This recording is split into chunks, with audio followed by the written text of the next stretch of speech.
All right, we'll get started. It's just ticked over to 12:02. So good afternoon and welcome to our virtual user group meeting for November. As you would have noticed with the change of invites, we're now doing it quarterly, and we've increased it to an hour. With the amount of features and new functionality going to TransIT for the past kind of 12 months, 18 months, it's been very difficult to get through everything in 30 minutes. So today, we've got the hour. We may not use the hour, but at least we'll be able to pause and take a breath and be able to answer any questions and go over the functionality a little bit more in a little bit more detail. So today we'll go over a couple of questions from the last user group. As always, we'll go over all the new features since our last virtual user group meeting. If you do want to review some of the bug changes or updates and fixes, please sign up for our monthly emails. It goes out at the end of the month, every month, and it does list all of our bug fixes. We'll go over the TransIT featured tip. And if we get time, we'll touch on the education, but there's been no new videos in the last couple of months that have been added. So in terms of questions, we had two really good questions this month. So the first one is in relation to timelines and project managers being able to see the Add Project Plan button. So within our TransIT security, it only allows for admins and PMs to create timelines. So if you're a user that the user type is an admin, you automatically get the ability to add a new timeline. But if you have a user that may need to create a timeline or a project plan, then you need to make them a PM. So we don't actually have an indicator inside the user record in order to create a list of PMs. So the way to do it is to create a fake project, and you can call it whatever you'd like. We've just suggested list of PMs. You would add all of your PMs, leads, and anyone else that might need to create a timeline in this project. And then you'll see over here, there's a column called Project Manager. You would fill in that star by clicking on it, and then they become a project manager for that project. And I'll show you how to do that once we jump into TransIT. The next question we had is a really good one. I just finished a round of integration testing. So I wanted to see kind of notes from the last few test rounds that we did. So the question was, is there a way to run a notes report for all test rounds for 2025, or does it have to be run for each individual test round? The way to do this is just to make sure that all your test rounds are active or pinned, that you want to see your notes. So you would have to go in and pin those test rounds you wanted to see those test notes from. You would click on the notes icon from one of the test rounds, and then inside the notes dashboard page, you would click the notes in the breadcrumb, and that would then display all of your notes for all of the pinned and active test rounds. There's a little bit of a bonus tip. Not sure if everybody remembers, but you can view open notes from your test scripts from the scripts page, and I'll show you, how to display those once we jump into TransIT. In terms of new features, we had a lot go in over the last 3 months. So we'll touch on them really quickly here, and then we will jump into TransIT, and I'll show you how how they function, how they operate. So on the homepage, we added a separate column for total steps left in regards to your testing tile for your test rounds. And we also added an issues tile to the homepage. So when you log in and you see your homepage, there's now an issues tile that will show you what issues that you're assigned to and specific to that user that signed in. In terms of plans, we added the ability to manage views from the plans dashboard page. We removed the 6-minute auto refresh on the plans page. So it used to auto refresh after 6 minutes. What we're now recommending is just to grab a browser extension so that you can set your auto refresh. I've done it in the past 3 to 4 weeks, and it's worked quite well. So you can set your refresh rate. So if you wanted to refresh every 60 seconds or every 3 minutes, you can do that, and then it auto refreshes the page for you without having to click the refresh icon. We added the ability to create a custom field using the date control type inside customized columns. We added a plan as a filter option for bookmarks. We added the ability to include hyperlinks in rich text cells, so the comments and text areas.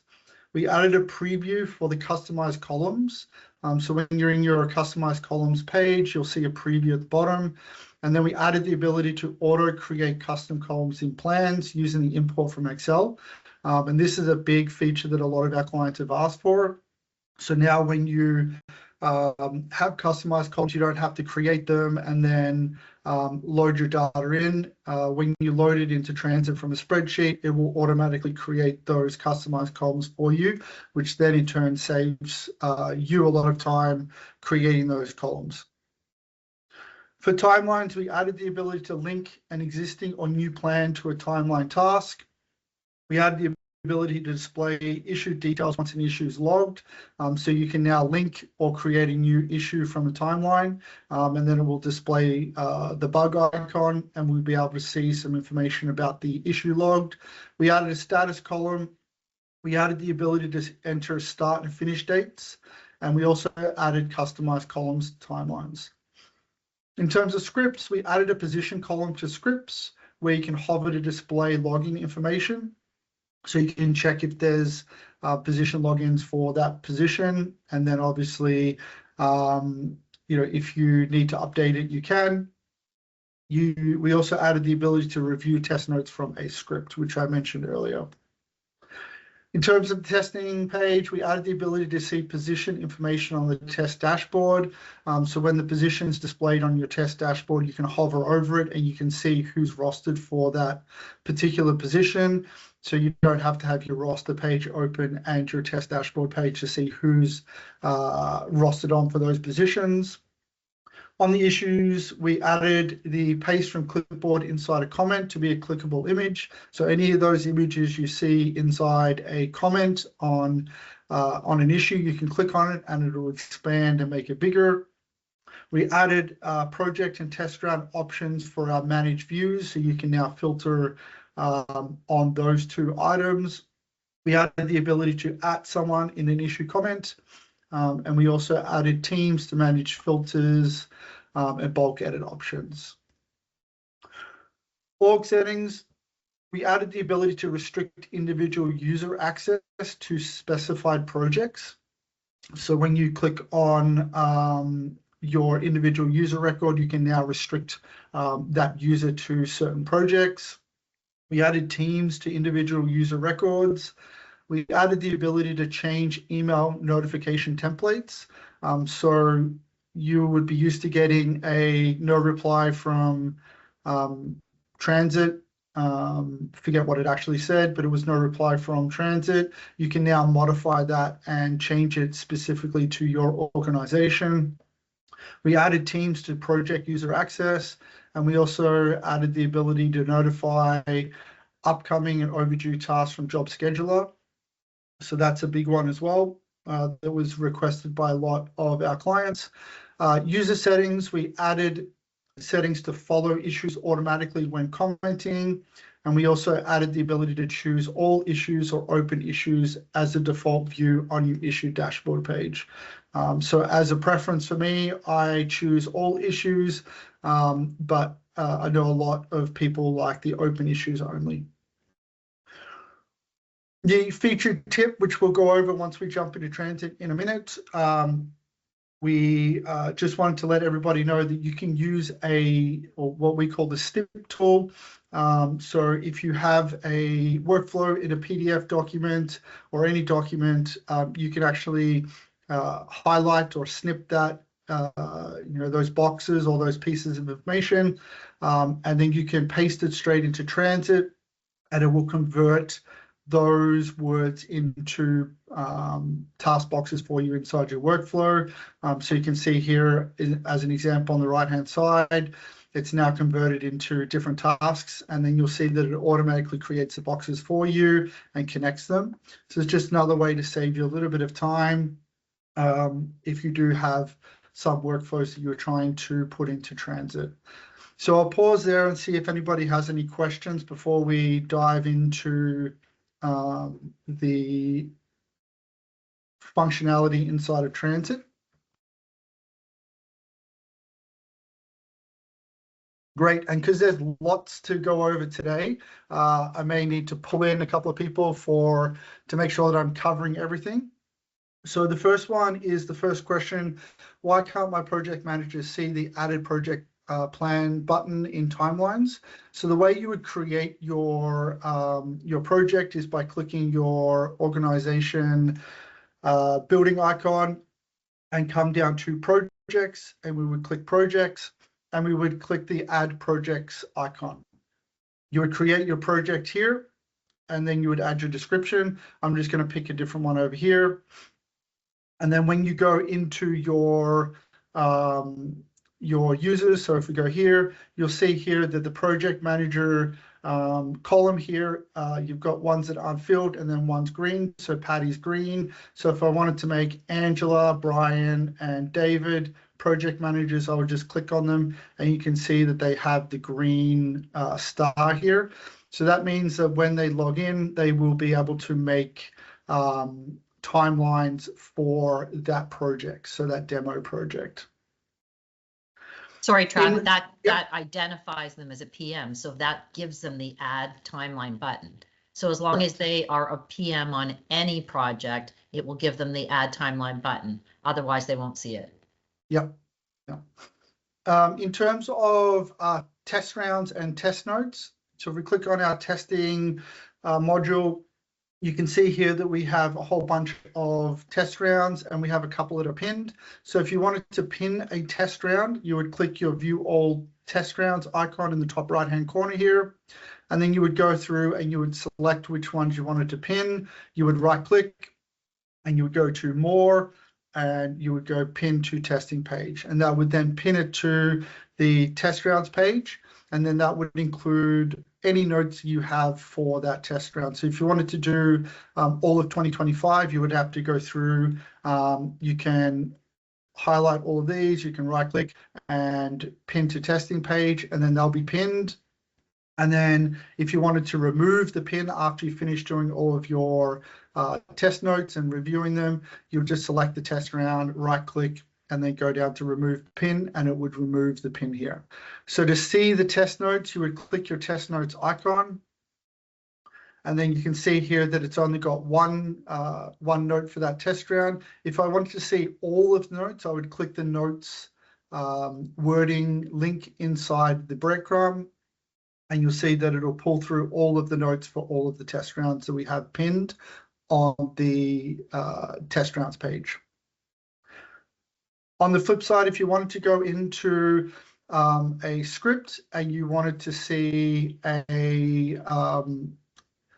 your test notes on your scripts page, you can go through and select a script. And then over here, you have a green icon that's hide notes. If you hover over it, it's got show open notes. So we click on that. We'll create this column here that will then have this icon here that has your note information. So if I click on that note information, it will pop open. If I hover over it, it will give me a high level overview of who logged it, what date, what status it is, and the information associated to that note. If I click on it, it will bring up this display box. You can go in and comment. You can add your information. If there's any more comments, they will be listed underneath here. You can go ahead and assign it to anyone, assigning your labels. And then if you did want to open it in a full page, you can click the open full page, and it will open that note in a full page. So you can, as long as your test round is pinned on the test rounds page, or it's active, meaning that it's happened in the last 4 days, and it hasn't dropped off your test round page, you can use this icon here, and you can just scroll through and you'll see any other notes that have been logged for that script. And then once you close or address this note, it will disappear off your list here. So then reviewing it, you can just start obviously from step 1. You can go through, and if we go and say this was addressed and save, you can see it's now gone. And if we just keep scrolling through, you'll see that we don't have any more notes left on that script. So we're all done. So you now don't have to have 3 or 4 different tabs open, one with your notes, one with the script, and one with the test round. You can do it all from the scripts page, or you can do it all from the notes page. It's up to you. Does anyone have any questions on those 2 questions that came through to our support team? Just a clarifying question. So Yep. the notes made on the test round either has to be pinned or the test round has to be active, correct, in order for that functionality? Correct. Okay. Correct. If you don't have those, if it's not active and it's not pinned, then no notes will show up on the scripts page, or if you wanted to filter through on all your notes on the notes page as well. Thank you. No problems. And the feature tip of TransIT is the snippet tool. It's been really handy. I've used it a whole bunch of times. So we'll go into a workflow that I've already created for us, and I have a PDF document here with a workflow that I want to put into TransIT. So if I use the snip tool on my keyboard and I snip whatever boxes I want to bring into TransIT. If I click on my box here, the snip tool is just here. If I click on it and I go and Control V and just wait 2 or 3 seconds, it's going to read what I've actually snipped, and eventually it will populate with all the text that I have snipped. So you can see here that it's gone through and added all the information. So you don't need to copy and paste from a PDF into a task box one at a time. Once I click save, you'll see that it's brought in all of those boxes that I highlighted. So if I wanted to bring in the other row, I can. The only caveat is that if you do have a decision box, it's going to bring it in as a task box, so you just have to switch it over to a decision box. And then obviously adding your arrows. But then once it's already in, you can then obviously join your task box up. I'm just going to move this down so it's all in a line, and then you can maneuver everything down. So if this was for this position and this position, then it makes it a lot easier for everybody to be able to convert your workflows that aren't in TransIT to be able to be put into TransIT. Does anyone have any questions on that? No, but I'll make a couple of comments. When you have Yep. that window open in the snipping tool, if you cut and paste in and you want to edit the text in there, you can edit it and it'll paste in the edited text. Also, if you are not using a PDF or a workflow like Trav was doing there, if you have a list of steps in an Excel spreadsheet, you can cut and paste them from the Excel spreadsheet into that box as well. So it doesn't have to be that it's a snippet. It could also be anything on your clipboard. Good point. All right, so we'll go across to our home page, and we have a couple of features that were put in. So you can see here that we have our testing tile right here in the middle here on the left. It now has your total steps left right here. So if there's an active test round and you are assigned you're rostered a position in that test round, it will show up here. You can obviously click into your test round here, but this column here is the new piece of functionality. So it just gives you kind of an understanding of how many steps are left. And then the other really cool piece of functionality for the home page is this issue tile on the bottom left. So the issue tile will display any assigned issues to you that are open or active, and it won't display any notes. So, they only have 4 issues assigned to me, but if I had 5 or 10, it would then display here, and I can click into each one of these and it would take me to that issue. You can see here that it's assigned and it's in progress. And then if I go back, I can click into any, or I can go straight to my view issues page, and it's going to display my issues dashboard page. So it's just a quick reference for each user. Instead of having to go to your issues page and then find the issue that you're assigned, you've got your little tile at the bottom left-hand corner, which is kind of cool.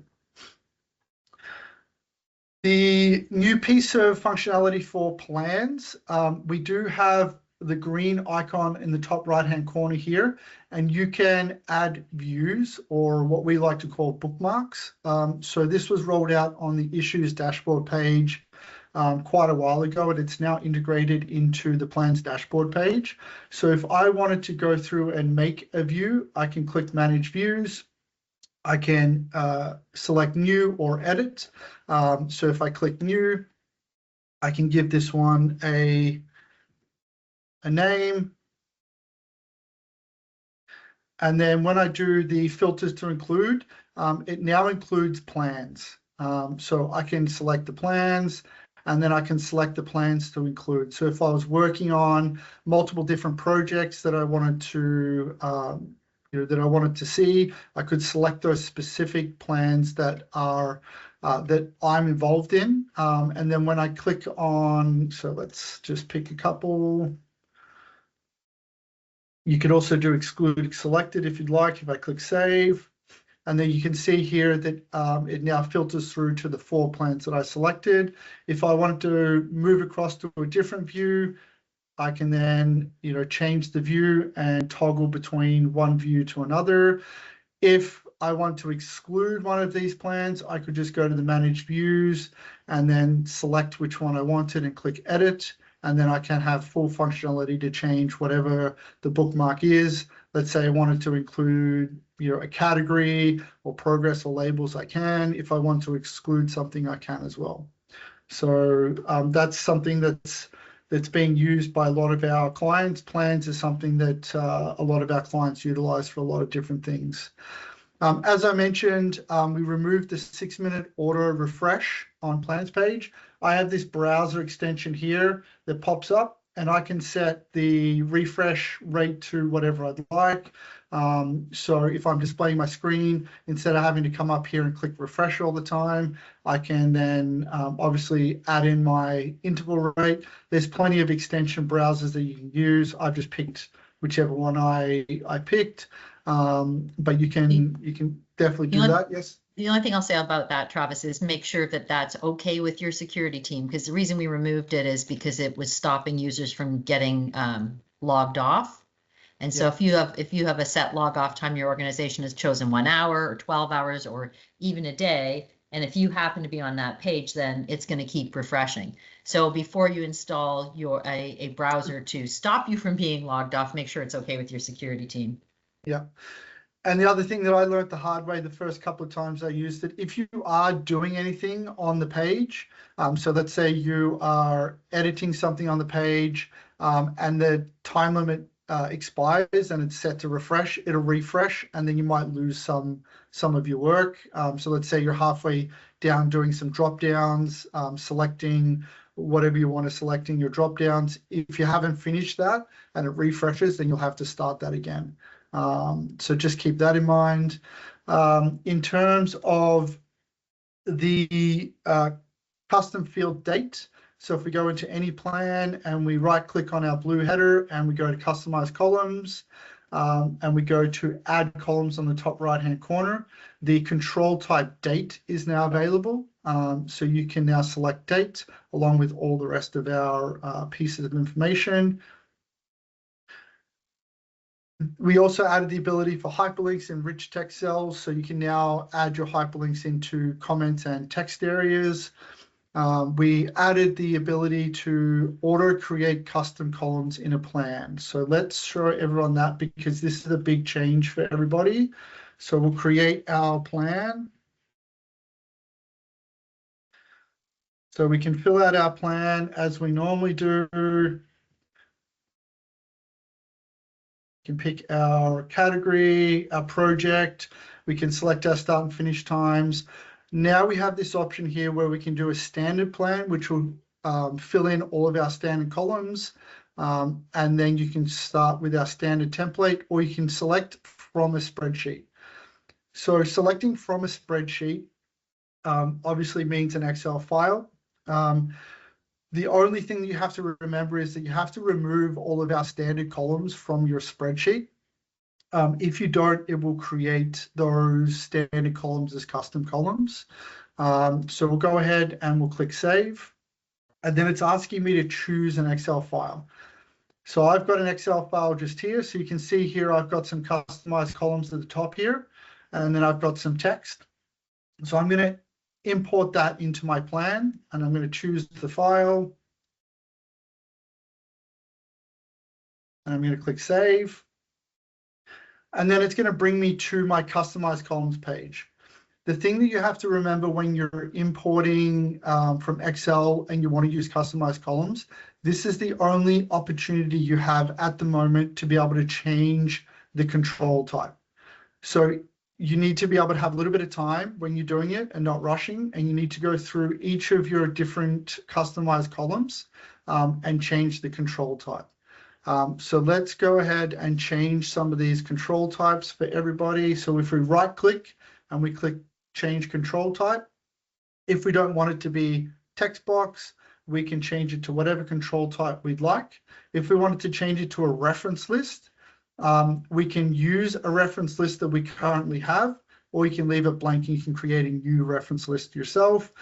So we'll pick yes, no, and we'll click Save, and you'll see that it refreshes the page for us, and it now has the control type reference list. You can go through and you can, you can go through and make all of your stuff wrapped if you would like, as you normally do with all of your customized columns. You can change different control types for different customized columns. So we'll make this one a checkbox, and then we'll make this one, we'll make it a number. And then you can see here that it's refreshing and it's updating as I go. So as I mentioned, as a reminder, once you exit this screen, then you will lose the opportunity to be able to change that control type. And then down the bottom here, you have a preview of your customized columns. So you can see here, if I scroll across, you've got all of my customized columns. So let's say I wanted to modify some of my orders. So let's say I wanted to hide some of these standard columns. And if I refresh, you'll see that you can see here that it's now updated the preview, and you'll see that those hidden columns are now removed from the view here. If you did make a mistake or you wanted one of those columns back, this green icon in the top right-hand corner has all columns and visible columns. By default, it's on visible columns. If you select all columns, you'll see that those hidden columns will come along. And let's say you wanted your assigned back, you can click assigned. And maybe we want our activity back. And then if we just wanted to go back to visible columns, you'll see that all those hidden columns are now removed from the view. Make it a little bit cleaner, a cleaner view. You don't have to go through and check and see, oh, that's hidden, that's not hidden. Just makes it a little bit easier for being able to, edit your columns and things like that. If we go through and we update some of these pixel widths, so maybe we want to make this 200 and we want to make this 150. Once we refresh, you can see the duration column down the bottom right in our preview pane has updated to the correct pixel width.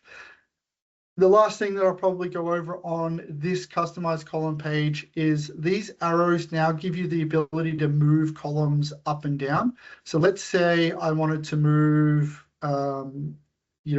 the status and the issue column. I can now use this down arrow and it will now move the status column below. So you can still do it the old-fashioned way by double-clicking and changing the sequence. But if you just wanted to move one column around, you can also do that as well. Did I miss anything, Patty, on the customized columns? Nope, that sounds good to me. Yep. So then if we wanted to import our information, and I'm just going to make sure that I hide the correct column so that it comes in correctly for us. So we go to our plan and we right click and we import from Excel. Hopefully I've hidden the correct columns for us and it works. So you can see now that I've created my customized columns and now imports all of the information that I had in my Excel spreadsheet all the way down to 222 activities. So now it just makes it a lot easier instead of having to go in and create your own customized columns and then download your spreadsheet and then add it in. You can just modify the current spreadsheet you have and then create your customized columns on the fly. Does anyone have any questions on that? That's a big feature that was requested by a lot of our clients.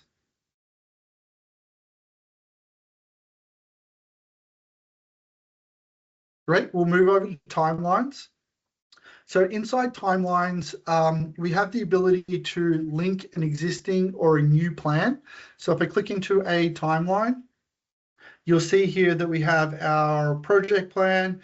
And if I select any task that I have here and right click, I can go down to the plans folder and then I can link a new plan or I can link an existing plan. I'm going to link an existing plan and then I'm going to link this plan here. And you'll see that there is a link in the status column on the left-hand side. That means that there's a plan. You can also click on that icon and it will take you to the plan. The status will not change until that plan is completely finished. Once it's completely finished, you'll see the check mark on the left-hand side here, and that'll mean that it's completed. If you did want to, the percentage will update. So if you're Yes. only partially completed, it'll show the percent complete. Correct, over here. And then if you did want to unlink it, it's the same as an issue. You just select your plans and unlink the plan, and then you just select your plan here and unlink, and then it removes from the status column. So a check means that it's 100% completed. The bug icon, we should all know what the bug icon means. That means that there's an issue associated with this task. So if I hover over it, it's the same on the testing page. It'll give you some information. So there's two ways that we can do an issue inside a timeline. Exactly the same on a test dashboard page. We can right click and we can select our issues. We can log a new issue or we can link an issue. So if we link an issue, an existing issue, we have the ability to search and filter on the issues. So we can obviously select, and then once I select, you'll see the bug icon comes up on the left-hand side. I've already mentioned the status column, so you can see here there's check marks on the left-hand side. As each task becomes 100%, you'll see the check mark there, meaning that it's obviously complete.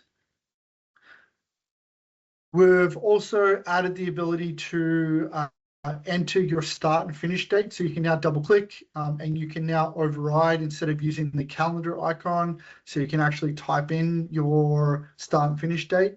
The only reminder or tip that I'll give everybody is just make sure that you type in all the digits of the date because sometimes if you do short form or you don't type the year in, then it doesn't accept what you're typing in. So you just have to make sure that you're typing all of the digits in, and then it'll accept. You can also use the calendar function as well, especially if it's only the next month or something like that.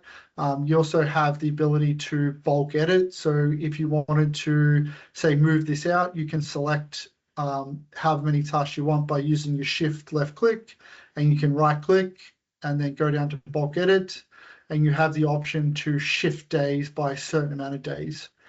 So if the dates were all correct, but you wanted to shift it out a little bit, then that's the best way to do it as well, instead of individually doing it. And the last thing that I'll touch on is for timelines is the create customized columns. So you can right click your blue header and you have your customized columns. It'll display any customized columns you have at the moment. And then same as plans, you can just add your column here, enter your label, insert before, and then the control type. And then you'll have the same options you have here displayed to be able to modify and edit your customized columns for your timelines. Does anyone have any questions on timelines? Great. Couple of easy ones here. So we've added the position column onto scripts. So when you go into a script, you can see here on the left-hand side, you have the position.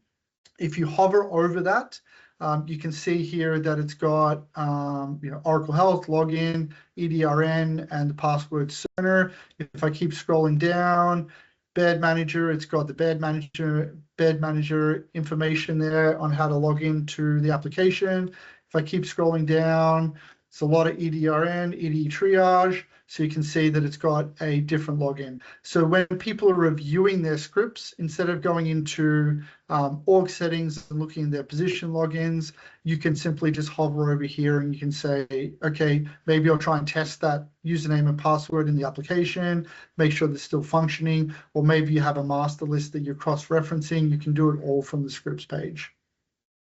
In terms of the testing, if we go onto our test dashboard page using our test dashboard icon, you can see here the position column. If I hover over that, it will say the office staff is Brian. If I scroll down to the nurse, Brian's got a lot in this one. So we've got a tester, Patty's assigned to the clinic scheduler, the reg clerk. So you can see here that we have a whole different people assigned a roster position. So instead of going back to the test rounds page, clicking on the roster icon, so instead of going back here and then clicking your roster icon and then searching for your position here, trying to remember which position you're looking at, you now can do it straight from the test dashboard page. And you've got all of the information there. So if I wanted to call or email Brian, it's right there. If I wanted to do it for anyone else, if I was struggling with trying to get traction on a script, the information's there for me to reach out to that person or people, so that it makes it a little bit easier for the testing coordinator to get traction on their scripts. On the issues page, on the dashboard page, we've added the project, teams, and test round options to manage view. So much like the plans dashboard page, we have a icon up here that we can hover over and click down to manage views. If we then create a new view, we can now sort, maybe we'll do number assigned. So now we have our project. So projects, we also have teams down here, and then we have test round, which is here. So you can create a view specific to pretty much anything of your needs. So you can actually go through and you can toggle through any of those bookmarks that you have there. We've also added teams to the bulk edit, and I'm a big fan of the bulk edit. So you can select an issue and hold your shift key down and then left click, and it will highlight all the issues that you'd like. Right click and then go down to bulk edit. And then we have a whole bunch of options that you can choose. So we have now added the team here. So you can change the team, you can select your team, and you can go ahead and assign that team to whichever team you'd like. I generally use it for kind of the statuses. Maybe I'm changing a category or a project. It's much easier to change information with the bulk edit. When we go inside an issue, you can now paste from your clipboard. So if I just use my snippet tool on my keyboard and I snip and I scroll down and I click in my comments, I can now Control V and I can click my information there and I click save. If I scroll down, I now can click on that image and it brings up a enlarged image so that I can see the text and see what's being pasted in there for everybody. And then if I did want to maybe add a comment, maybe I wanted to tag Patty in and ask her and say, have you been able to review this issue? And then when I click save, Patty will get some information about in her email, saying that I've tagged Patty in a comment. And then of course I'd want to go up and assign that issue to Patty, so we all know where that issue's at. and then obviously you want to change the status to assigned. So then Patty should get a notification saying that she's being tagged in a comment. She'll get the Sure, hyperlink. Trav. Yep. You said email, but I get both email and text based on my settings. So I did receive both. Yep, there you go. I think you're the only person that has text on. And then she can go in and click the link and then add any notes, review the issue, and then obviously comment on it or update it however she wants. We'll go across to org settings. So obviously, if you're an admin, you have your org setting building icon up here on the top left-hand corner. We can click in here. You'll see down the bottom here under teams, you have the ability to edit and create new teams and then assign your users. So we have a whole bunch of teams here. So if I wanted to assign users, I would click and then I can assign those users to that team. If I wanted to create a new team, I would use the add team icon on the top right, fill in my team name and description. It would then populate on the list here and then click on the users and then add the users. So you can see there's 3 users already added here. We've added the ability to restrict individual user access to specific projects. So when we go back to our org settings, if we go to users and we'll just pick on this one here, if we go and edit the details by right clicking, you scroll all the way down here, or you can click the tab on the left-hand side. You'll see here there's restrictions. So you can restrict project access by checkboxing this checkbox and then select the individual projects that you would like that user to be able to access, and then they won't have access to any other projects that aren't listed in here. We've added the ability to add teams to each user record. So once you've created your team, you can also add the team here. So let's say we wanted to add business apps to this user. We can also select the business apps and then obviously click save, and then that would be assigned to that team. We'll go back to the org settings. Under preferences here, you can now update all of your email notifications so that you can change the name, you can change the sender name, you can change the prefix. So you can play around with this. You can see here this organization's changed it to One Make Healthcare. So the sender display name will be One Make Healthcare. If you do need any help with or any ideas with this, you can reach out to support.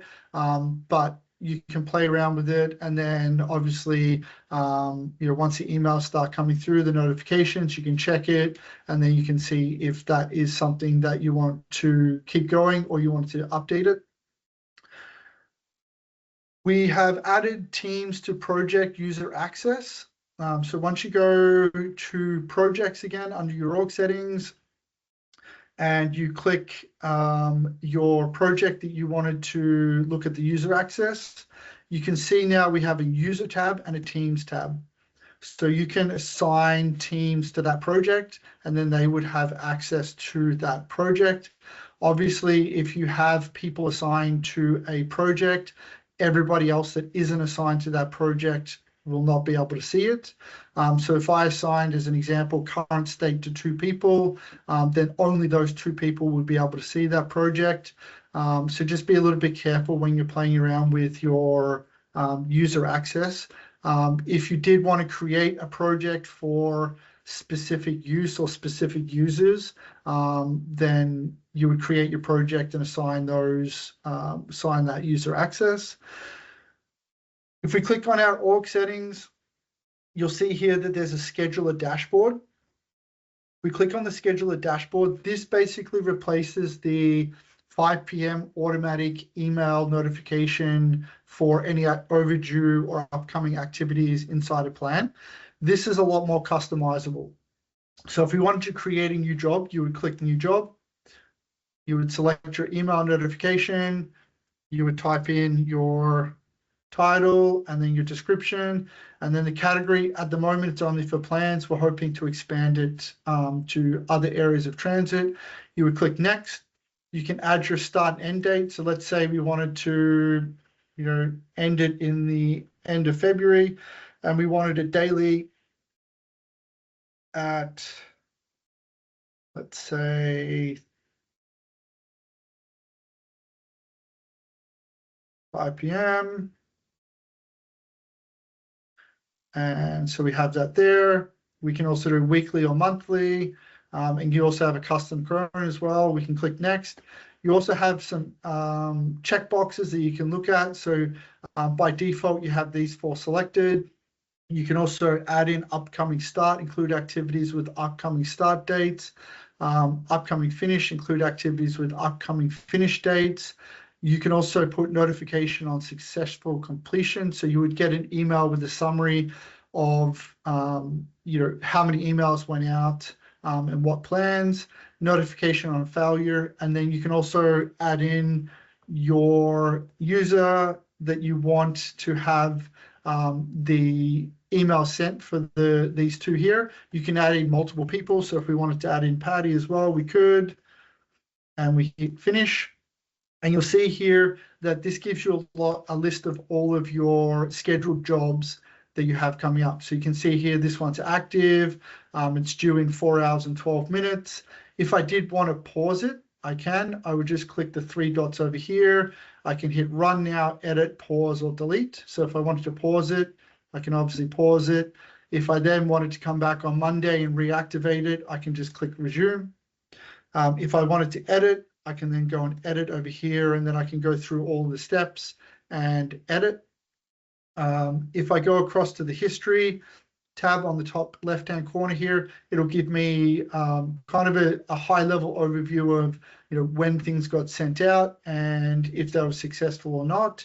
You'll see a failure in a red box here, and then the jobs. It just gives you kind of a bigger list. So if you had more than kind of 10 or 12 jobs, you can click the jobs tab. It gives you a little bit more information, a little bit more screen time here.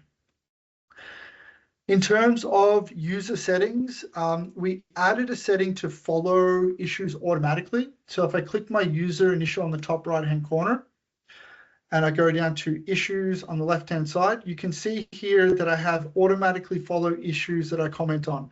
So the second that I'm not involved in an issue, if I'm not assigned or reported, and I comment on an issue, it will add me as a follower for that issue. So I'll get automatic updates when that issue is updated. So if you don't want that on, you can click it off. I like it on because when I comment on a issue, obviously I'm interested in that issue. We also added the ability to choose all issues or open issues as your default for your issue dashboard page. As I mentioned, I like having all issues on. So if you did want to default it for all issues, you would check this box. If you wanted it just for open issues, then you would deselect this checkbox. And then when you go to your issues page here, see how it's got all issues at the top here? If I go and deselect that checkbox and click save and go back and click into it, see how it's changed to open issues here. So if you wanted the default to be open issues, you can now select open or all issues. But as I said, I generally like the all issues, so I have that selected. Did I miss anything, Patty or Brian? Did you guys want to add anything on? I don't think so, but I think there's time for questions if anyone has questions about anything they've seen.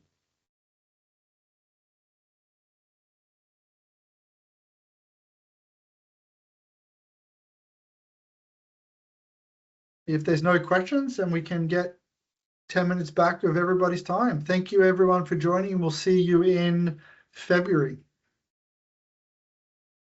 Thank you, Travis. Thanks, Bye. Travis.